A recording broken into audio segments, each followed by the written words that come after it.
Welcome to The Explainer. Today, we're tackling a huge question. Will AI take some of our most important jobs? Really think about it. High-stakes professions like medicine and engineering are changing fast because of AI.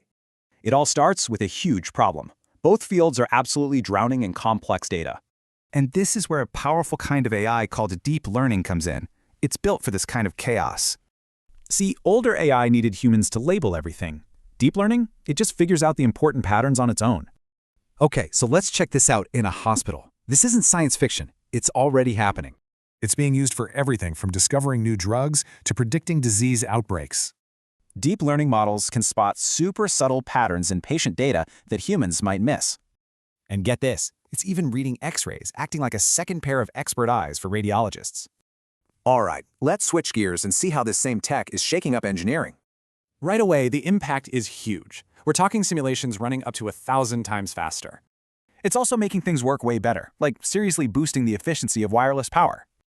In materials science, one AI discovered over 2 million new stable materials. Just wow. Okay, this all sounds incredible, right? But there's a pretty big catch. These powerful systems face some major real-world hurdles before we can truly trust them. First up, data. An AI is only as smart as the information you feed it. Garbage in, garbage out. Then there's the black box problem. The AI gives an answer, but we often don't know why. And that black box leads to a massive legal and ethical question. Who's responsible? If an AI gets it wrong, who's to blame? The developer? The doctor? The law is way behind on this. So, with all these incredible pros and very serious cons, where do we land? Well, it seems the answer isn't replacement, it's augmentation. Think of AI as an incredibly powerful tool that lets human experts do what they do best. So the AI crunches the data, the human expert interprets it, and then the human makes the final call.